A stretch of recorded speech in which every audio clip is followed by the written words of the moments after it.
नमस्कार बच्चों, आज हम देखेंगे कक्षा 9 हिंदी मीडियम का हिंदी विषय क्षितिज भाग 1 से 14वां पाठ है चंद्रगहना से लौटती बेर। तो आज हम इसका अभ्यास करेंगे। इसे लिखा है केदारनाथ अग्रवाल ने। तो सबसे पहले हम केदारनाथ अग्रवाल का परिचय देखते हैं। केदारनाथ अग्रवाल का जन्म उत्तर प्रदेश के बांदा जिले के कमासिन गांव में सन 1911 में हुआ। उनकी शिक्षा इलाहाबाद और आगरा विश्वविद्यालय से हुई। केदारनाथ अग्रवाल पेशे से वकील रहे हैं। उनका तत्कालिक साहित्यिक आंदोलनों से गहरा जुड़ाव रहा है। सन 2000 में उनका देहांत हो गया।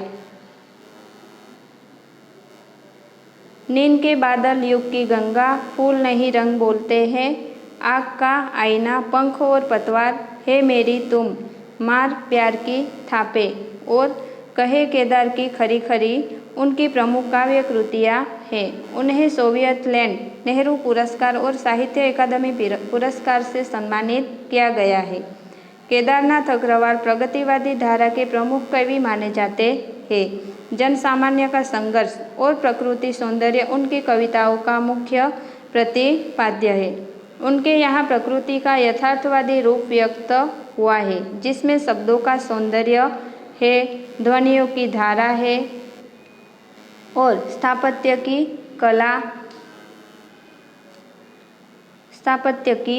कला। संगीतात्मकता उनके काव्य की एक अन्यतम विशेषता है। बुंदेलखंडी समाज का दैनंदिन जीवन अपने खुलेपन और उमंग के साथ उनके काव्य में अभिव्यक्त हुआ है। केदार कविता की भाषा को लोक भाषा के निकट लाते हैं और ग्रामीण जीवन से जुड़े बिंबों को आत्मीयता के साथ प्रस्तुत करते हैं। यहाँ पर हमने उनका परिचय देखा और इस काव्य में उन्होंने क्या बताया है उसका हम पाठ प्रवेश देखते हैं कि प्रस्तुत कविता में कवि का प्रकृति के प्रति गहन अनुराग व्यक्त हुआ है। वह चंद्रगहना नामक स्थान से लौट रहा है। लौटते हुए इसके किसान मन को खेत खलिहान एवं उनका प्राकृतिक परिवेश सहज आकर्षित कर लेता है। इस कविता में कवि की उस सृजनात्मक कल्पना की अभिव्यक्ति है जो साधारण चीज़ों में भी असाधारण सौंदर्य देखती है और उस सौंदर्य को शहरी विकास की तीव्र गति के बीच भी अपनी संवेदना में सुरक्षित रखना चाहती है। यहाँ प्रकृति और संस्कृति की एकता व्यक्त हुई है।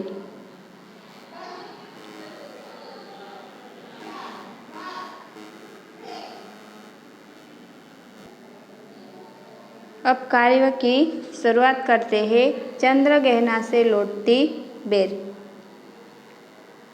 देख आया चंद्रगहना, देखता हूँ दृश्य अब मैं, मेड़ पर इस खेत की बैठा अकेला।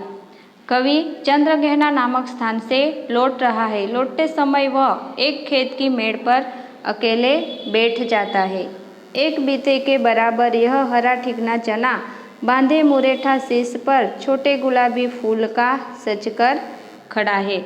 कि ये जो कवि है वह लौटते समय एक खेत की मेड़ पर अकेला बैठ जाता है। वह आसपास की फसलों का मोहक सौंदर्य देखने लगता है और वह देखता है कि सामने खेत में चने का एक ठिकना पौधा अपने सिर पर छोटे से गुलाबी फूल की पगड़ी बांधकर सज धज कर खड़ा है। पास ही मिलकर उगी है, बीच में अलसी हठीली, देह की पतली कमर की है लचीली, नील फूले फूल को सिर पर चढ़ाकर। कि खेत में चने के बगल में ही क्या उगा है कि अलसी भी उगाई है, जिसे देखकर ऐसा लगता है कि जैसे चने की बगल में हट करके वो उग गई है। और वह कैसी है? वह दुबली पतली और लचकदार कमर वाली है। और उन्होंने क्या किया है कि उसके बालों में नीले फूल लगा रखा है। वह कह रही है कि वह क्या कह रही है? कह रही है जो छुए यह दूर हृदय का दान उसको, और सरसों की न पूछो, हो गई सबसे सयानी। कि ये जो दुबली पतली लचकदार कमर वाली सरसों जो है वो कह रही है कि जो उस फूल को छुएगा उसे वह क्या करेगी, वो अपने हृदय का दान देगी। और यहाँ पर सुंदरी अलसी एक प्रेमातुर नायिका के रूप में उन्हें प्रस्तुत किया है। और सरसों की तो न पूछो हो गई सबसे सयानी, कि कवि क्या कहते हैं कि सरसों की तो बात ही मत पूछो, वह सबसे सयानी हो गई है। हाथ पीले कर लिए है ब्याह मंडप में पधारी, फाग गाता मास फागुन आ गया है आज जैसे, कि उसने अपने हाथ में क्या किया है, हल्दी लगा रखी है, हाथ पीले करवा लिए है और ब्याह के मंडप में बैठ गई है ऐसा लगता है। देखता हूँ मैं स्वयंवर हो रहा है, प्रकृति का अनुराग अंचल हिल रहा है इस विजन में, कि ऐसा लगता है कि होली के गीत गाता हुआ फागुन भी क्या विवाहोत्सव में शामिल हो गया है। और यह सब देखकर लगता है जैसे किसी का क्या हो रहा है, स्वयंवर हो रहा है। इस स्वयंवर में प्रकृति अपने प्यार का अंचल हिला रही है। वैसे तो यह एकदम क्या है, एकदम ये जो स्थान है वह निर्जन है, विजन यानी निर्जन। दूर व्यापारिक नगर से प्रेम की प्रिय भूमि उपजाऊ अधिक है और पैरों के तले है एक पोखर। और क्या कह रहे हैं कि वैसे तो यह स्थान कैसा है, एकदम निर्जन है, लेकिन भीड़ भाड़ वाले व्यापारिक नगरों से अधिक प्रेम यहाँ हमें देखने को मिल रहा है। उठ रही इसमें और पैरों के तले है एक पोखर, उठ रही इसमें लहरिया, कि यहाँ पर मनुष्य की तो बात मत पूछो, यहाँ तो पेड़ पौधे भी क्या करते हैं, प्यार करते हैं। और कवि कहते हैं कि वही खेत के पास में एक छोटा सा पोखर यानी क्या तालाब है जिसमें छोटी छोटी लहरें उठ रही है। नील तल में जो उगी है घास भूरी, ले रही वह भी लहरिया, कि तालाब की नीली तली में भूरी भूरी घास उगाई है और लहरों के साथ साथ घास भी लहरा रही है। एक चांदी का बड़ा सा गोल खंभा आँख को है चमकाता, कि उस पानी में सूर्य की परछाई चमक रही है जिससे आँखें क्या हो रही है, चौंधिया रही है। और वह परछाई चांदी के एक बड़े से खंभे की तरह दिखाई दे रही है। कई पत्थर किनारे पी रहे चुपचाप पानी, प्यास जाने कब बुझेगी। तालाब के किनारे पड़े छोटे छोटे जो पत्थर है वो इस तरह से चुपचाप से पानी पी रहे हैं जैसे उनकी प्यास कभी बुझने वाली ही नहीं है। इस तरह से जो वहाँ के पत्थर पड़े हैं आसपास, वो उसकी प्यास शायद कभी नहीं बुझेगी, इस तरह से वह पानी पी रहे हैं। चुप खड़ा बगुला डुबाए टांग जल में, देखते ही मीन चंचल ध्यान निंद्रा त्यागता है, कि क्या होता है कि तालाब में एक किनारे पानी में जो बगुला ध्यानमग्न खड़ा है, परंतु जैसे ही उन्हें कोई चंचल मछली जो है उन्हें दिखाई देती है तो वह क्या करता है, अपनी ध्यान निंद्रा को त्याग देता है।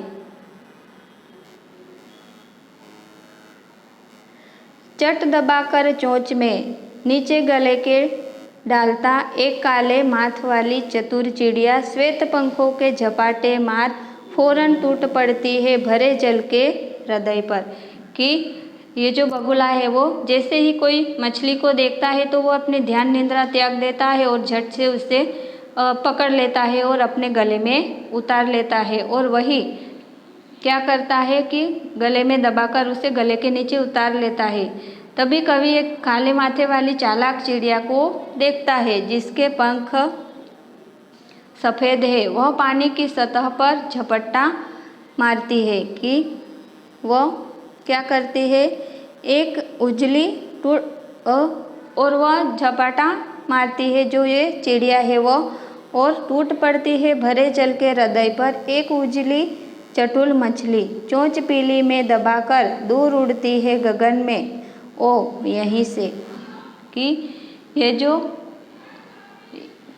जो एक चिड़िया है वह जिसके पंख सफ़ेद है वह पानी की सतह पर झपट्टा मारती है और चमकदार चंचल मछली को अपनी पीली चोंच में दबाकर आसमान में उड़ जाती है। भूमि ऊंची है जहाँ से रेल की पटरी गई है। ट्रेन का टाइम नहीं है, मैं यहाँ स्वच्छंद हूँ, जाना नहीं है। कवि कहता है कि वह जहाँ पर बैठे हैं वहीं से कुछ दूरी पर जमीन कैसी है, ऊंची है। सामने ऊंची जमीन से रेल की पटरी गई है, लेकिन अभी ट्रेन के आने जाने का समय नहीं है और कवि को कहीं जाने की जल्दी भी नहीं है। चित्रकूट की अनगढ़ चौड़ी कम ऊंची ऊंची पहाड़ियाँ दूर दिशाओं तक फैली है बांझ भूमि पर, कि इसीलिए वहाँ के प्राकृतिक दृश्य को देखने के लिए वह एकदम स्वतंत्र है, अर्थात उसके पास समय ही समय है, उसे कोई जल्दबाजी नहीं है कहीं भी जाने की।